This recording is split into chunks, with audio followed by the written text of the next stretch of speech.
Hello everybody, welcome to the United Stands. I'm Mark Goldbridge and this is your Manchester United versus Fulham Premier League preview. I bet you thought we'd forgot. There's just a lot more to talk about.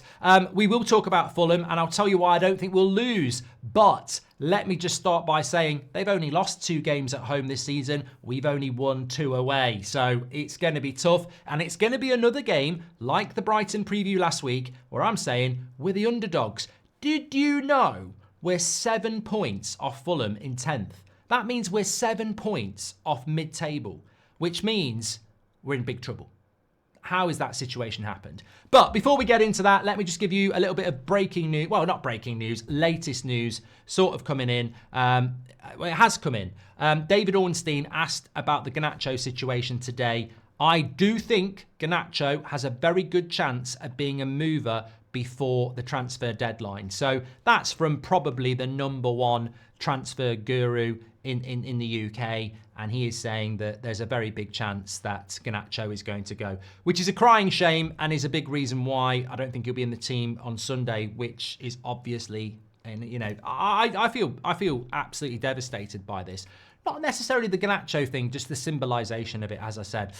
Big shout out to all of you, though, for watching the video this afternoon. People say, what can we do? And I think there is a glaring silence from people like Gary Neville, who's, you know, why is Gary Neville quiet about this? Why are ex-players quiet about this? Paul Scholes, to be fair, mentioned it, but loads of them not. That video this afternoon shows you what the problem is, why we're being destroyed. Look, watch the video, share the video, but we need to educate. That's what we need to do. We need to educate because the mainstream won't do it. They're not interested. There's a lot of people around Man United at the moment who are staying quiet, and the question has to be why. Fan groups, journalists, ex-players, you know, people even say, what about Sir Alex and David Gill and people like that? Look, we can't throw stones without evidence, but we can be vocal. And the bottom line is that Manchester United are looking to sell Garnacho in the final week of the transfer window to generate money. And if you don't understand anything, if you look at Forest, you look at Man City, you look at Newcastle, you look at Chelsea, these are all clubs that want to get money from their owner into the club and are trying to find ways to do it without getting in trouble with the Premier League. Manchester United are the only club in the Premier League that have owners that want to take money out and have got no intention of putting money in. So this football club at the moment is in the unprecedented situation where we're about to sell one of our better young players to a rival in the same league to get money in to help us survive because Ineos and the Glazers won't or can't get money into the football club. And I would say it's probably won't. That is a horrible stain on the game. And why is it? You've got ex-players who are more than happy to moan about managers, but the club they played for, the club they, you know, progressed through. I mean, Gary Neville, Paul Scholes, Ryan Giggs, Nicky Butt, David Beckham, you wouldn't even be Man United legends if you were at Man United now because you'd have been sold. You'd be playing for Chelsea. So if anybody should be talking about this, it's them.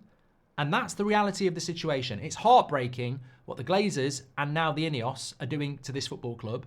And we probably are going to sell Garnacho, which I don't know. I just can't get it. And who's next? Once you got the sniff of blood doing that, who is next? Anyway, let's talk about the Fulham game. We can always circle back to that. Manchester United against Fulham. As I said, Fulham are 10th in the league. Had a very good season, but only 10th in the league, which shows you the quality and competitive nature of the Premier League this season. I mean, granted, we're 7 points off 10th. Fulham are 7 points off 4th. And actually 5 points off 5th. So Fulham are in a much more promising position than ourselves. We haven't done too bad at Craven Cottage in recent years. I mean, I remember Garnacho scoring a late winner there, funnily enough. But I think that the team will sort of pick itself. And I don't think anyone's really going to disagree with me on that. I think that we are the underdog in this game. I was looking at Fulham's record at home and they have won 4, drawn 5, lost 2. Whereas our away record is won 2, drawn 4, lost 4. So I'm going to go with a draw in this game. Fulham are the favourites, but I have a feeling that we might just be able to start building a tiny bit of momentum here. And to do that, we would have to not get beaten by Fulham on Sunday. So I'm going to go with a draw, maybe a few hours extra rest because we're playing at 7 o'clock on a Sunday night for some reason. I'm going to go with a draw because I think we're capable of defending well, he says, with an Onana in goal on the predicted team. But if an Onana doesn't, join the circus again for the afternoon, then I think we can defend well and get a draw. Whether we can score goals enough, that's going to be a problem for us. But I think we can get a draw.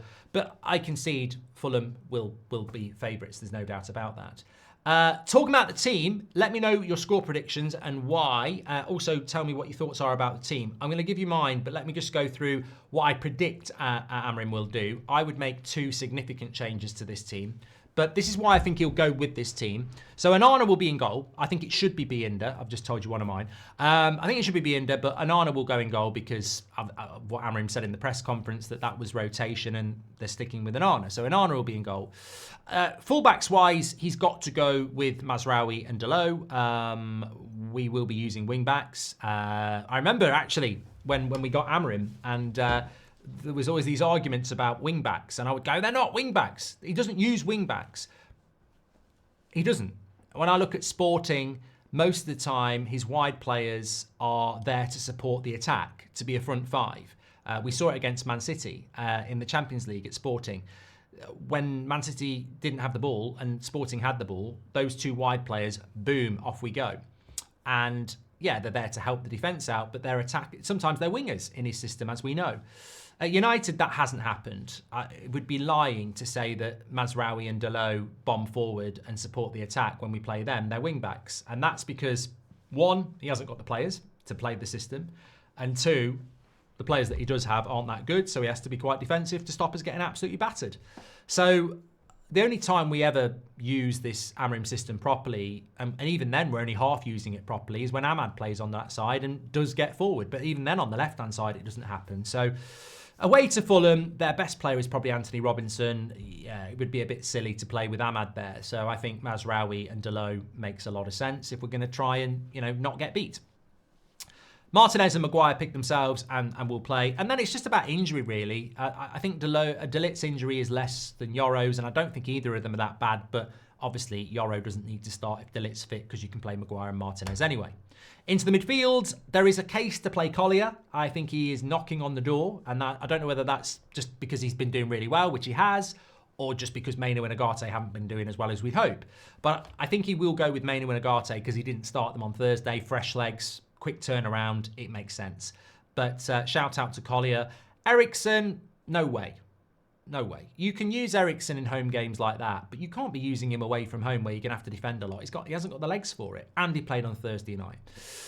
And then the front three really does pick itself. I mean, Bruno's going to play. Ahmad's going to play. And Xerxes is the starting striker at the moment. He's deserved those last 2 picks. I think he's finding what Rasmus found and what Ronaldo found and what Cavani found and what every striker at Man United has found for the last few years is that it's a graveyard shift and you don't get any service. But Xerxes will start, and then that really I'd be very surprised if that's not the team unless there's a major injury issue.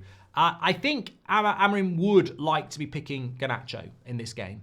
I really do, and the 2 changes I would make to that. I mean, Collier's a shout in the midfield, no doubt about it. But the 2 changes I would make would be Binder in goal. I think most of us would do that for obvious reasons. And then the second change I would make is I would pull Bruno into the midfield next to Agate, put Maino on the bench and play Garnacho with Ahmad. And that would be the team I would go with. Because when I look at the performance on Thursday, and I want to take some momentum from that after shocking performances against Brighton and performance against Southampton as well. I want to take some momentum from that Thursday game. And the one player that really had the most momentum across the 90 minutes was Garnacho. So I want to take that momentum and I want to put it in the next game because that might bring momentum to the performance again. The fact that David Ornstein's saying there's a big chance we're going to sell Garnacho this week leads me to think that the club are going to be saying, please don't play him against Fulham because if he gets injured, that's £60 million that we desperately need to survive. And I think that's the situation we're in here. Man United haven't got any money. Ineos and the Glazers aren't going to put any in. We're not going to get gifted any money. We're not going to qualify for the Champions League. So Man United need some money. and there is no prospect of money coming in apart from two ways. There's only two players that we could sell for money at the moment, Garnacho and Mainu. So we're going to sell Garnacho. And therefore, I think the club will be saying, don't play him in this game. The weird thing is that the player doesn't want to go, and the manager doesn't want him to go either. But I find this devastating. I don't know about you. I find this absolutely devastating.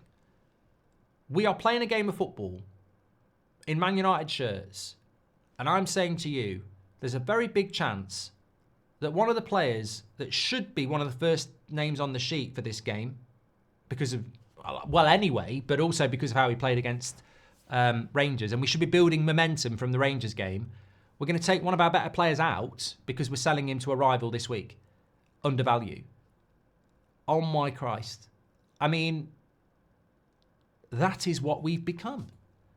We're playing a game of football and we can't pick one of our best players because we're going to sell him to a rival because we're in financial turmoil.